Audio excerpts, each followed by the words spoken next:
O Banco Central pediu para o Edir Macedo colocar 250 milhões de reais no banco dele para cobrir um buraco. Só que ao invés disso, ele tirou 2 bilhões que era da Record, que já tinha aplicado lá dentro. Bem-vindo ao próximo grande escândalo do sistema financeiro brasileiro, que você provavelmente nunca ouviu falar do Banco Digimais. Ele é um banco totalmente digital, controlado pelo bispo Edir Macedo, fundador da Igreja Universal do Reino de Deus. Captava dinheiro de pessoa física vendendo o CDB e pagava 125% do CDI, taxa muito acima do mercado. E ele distribuía esses CDBs nas plataformas de grande alcance, como BTG, XP, Corretor Online, que todo mundo utiliza, e o volume captado em depósito à vista e a prazo, 9 bilhões de reais. Em março de 26, vazou para o mercado o número que tirava o sono de qualquer regulador. O patrimônio líquido do Digimais é negativo em cerca de 8 bilhões de reais. Não é prejuízo de trimestre, é um buraco estrutural. Agora imagina isso, meu irmão. Você é investidor, pessoa física, cabeça em ordem, cuidadoso, junta uma grana aí todo mês, desde os 30 anos, você já tem aí 800 mil reais aplicado e parte significativa está ali em CDB de banco de médio porte, porque o teu assessor te explicou que é seguro pelo FGC e que paga mais que tesouro. Você tem 300 mil em CDB do Digimais, pagando 125% do CDI, vencimento em 2 anos. Você abre o aplicativo do BTG e a posição está lá, verdinha, rendendo todos os dias, mas tem uma coisa que ninguém te contou. O FGC só cobre 250 mil reais por CPF, por instituição. Você tem 300. Os 50 mil que sobraram, em caso de quebra, entram na fila como credor comum, junto com fornecedor, com fundo institucional, junto com qualquer um. E você não sabia disso, o teu assessor provavelmente não sabia e não te avisou, e o banco que você confiou tem um buraco maior que o PIB de cidade média. E aí você lê de novo e pensa, deve ser exagero, deve ser fofoca de mercado, tá errado. Olha a cadeia completa de todos os eventos. Tudo verificado, tudo documentado. Em 2024, o Digimais trocou de auditoria 3 vezes no mesmo ano, porque cada auditoria nova entrou e marcou ressalva séria sobre como o banco estava avaliando cotas de fundos de direitos creditórios. Fundos com nome de letra grega, Alfa, Ômega, Abel, Delta, Tabor. O banco trocou de auditor para fazer a ressalva assumir. Em 2025, o Banco Central acordou e exigiu aporte de 250 milhões de reais do controlador do bispo de Macedo, para começar a tapar esse buraco. O Edir não colocou os 250 milhões, em vez disso, mandou retirar 2 bi que a Record Comunicação Brasil tinha aplicado no banco. Saiu 10 vezes mais do que era para entrar. E em fevereiro, agora, 2026, vazou uma disputa judicial de 500 milhões de reais entre o banco e também a Yards Capital sobre o fundo de FDIC ESP1. Em março, foi escancarado. Patrimônio líquido aí negativo de 8,5 bilhões. Agora, 8 de abril, o BTG Pactual assinou o acordo de aquisição com apoio direto do Fundo Garantidor de Créditos. Pega essa ideia. O FGC, ele tá apoiando essa compra. Por quê? Porque o cálculo, ele é simples e cruel. Olha que louco. Se o Banco Central liquidasse o Digimais hoje, o FGC teria que cobrir esses 9 bilhões em depósito. Se o BTG comprar com financiamento parcial do FGC, o desembolso final do fundo é menor. Em outras palavras, o FGC está bancando a compra porque é mais barato socorrer do que liquidar. E aqui está a parte que ninguém quer falar. O FGC, ele não é dinheiro do governo, ele é dinheiro contribuído por todos os bancos do Brasil. Itaú, Bradesco, Santander, Caixa, Banco do Brasil, Nubank, Banco Inter, todo mundo paga uma alíquota mensal sobre o estoque de depósito. Quando um banco médio de bispo ele quebra, quem cobre é o cliente do banco grande que nunca ouviu falar do Digimais. E olha o histórico. 18 de novembro de 25, o Banco Central liquidou o Banco Master, que foi o maior acionamento do FGC na história do sistema financeiro brasileiro. 5 meses depois, está começando o segundo maior. E essa é a regra nova do FGC criada depois do caso Master, tentando evitar uma quebra direta. Inclusive, segundo o que vazou da operação, a proposta do BTG é o que se chama de stalking horse. Quer dizer que outro banco pode oferecer mais e arrematar. É leilão, velho. Banco em leilão, em 2026. E no Brasil, segundo em 5 meses. Quando isso acontece 2 vezes seguidas, a verdade é uma só. O sistema financeiro brasileiro tem um problema escondido em banco médio. E a conta sempre cai para alguém. E olha, isso não é exclusividade do Brasil, tá? Em 2008, o Lehman Brothers quebrou nos Estados Unidos. Não foi burrice. É óbvio que não foi por burrice. Foi porque o Lehman, comprado pelo JP Morgan e Al Goldman, captava muito dinheiro a custo alto e investia em hipoteca subprime que ninguém auditava direito. Os auditores deles também removeram ressalvas ao longo dos anos. E aí quando estourou, quando pipocou, levou o sistema inteiro junto. Em 2023, o Silicon Valley Bank quebrou em 48 horas. Mesmo padrão. Banco médio, captação cara, investimento concentrado em ativo de longo prazo e o balanço completamente maquiado. momento. Caiu antes do almoço de uma quinta-feira. É a mesma história, mesma ladainha, só que no outro lado tem o Credit Suisse, banco gigante suíço, 200 anos de história, mesma raiz. Balanço maquiado, sucessão de escândalos pequenos, governança corroída. Em 2023 foi vendido pelo UBS por uma fração do valor, com a sustentação do Banco Central Suíço. Banco não morre por crise grande, ele morre pelas somas das mentiras pequenas que ninguém quer enxergar. É o padrão, e o Digimar está na mesma rota. Agora, a outra ponta do debate, porque tem gente boa argumentando. Léo, isso é um caso isolado. Banco grande está sólido, o FGC está funcionando, o BTG está comprando, não tem motivo para estar em pânico. Em parte, é verdade. Em parte, não. Sim, banco grande brasileiro está com capital alto, com Basileia confortável, com lucro recorrente. Itaú deu um lucro recorde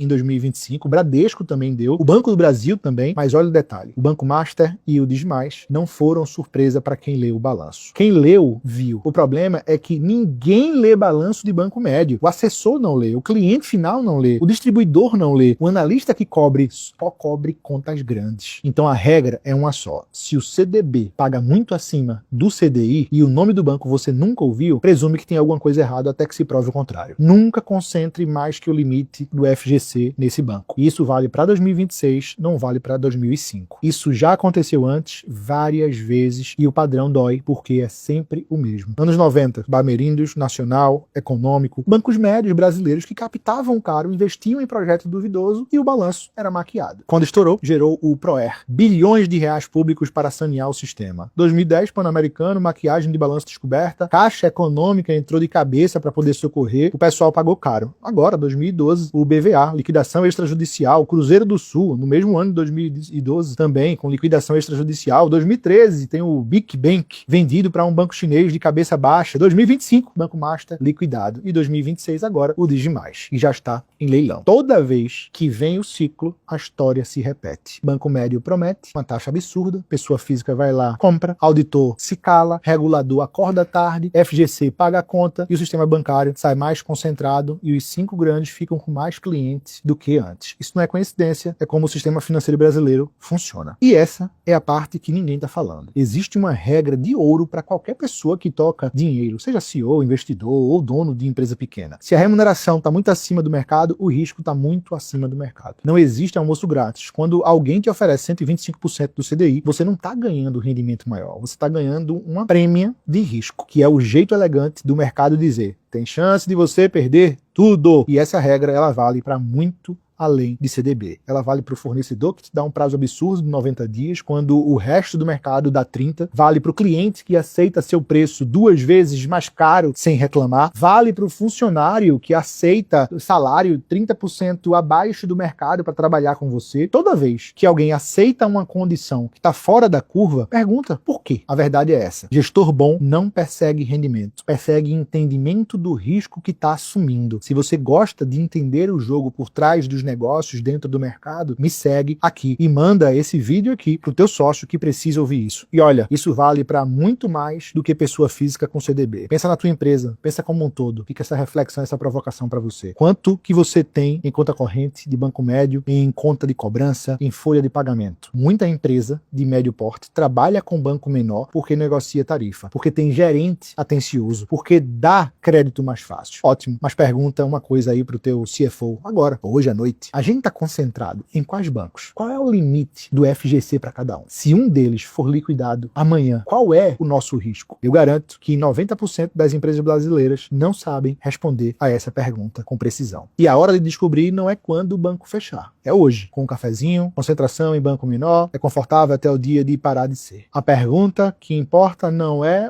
se o Digimais vai quebrar, é quanto da tua decisão financeira é baseada em retorno e quanto é baseada em entender o risco que está por trás. Porque quem persegue só rendimento sempre encontra o próximo Digimais. E quem entende risco dorme tranquilo mesmo quando o mercado treme. Meu nome é Leonardo Leão e eu traduzo os números do mercado em lições práticas para a sua gestão. Me segue aqui. E se você quer parar e tomar decisão financeira no escuro enquanto o seu vizinho de mesa está perdendo 300 mil sem entender por quê, o link está lá na bio. A Brave, ela foi feita para isso. Quem entendeu, entendeu.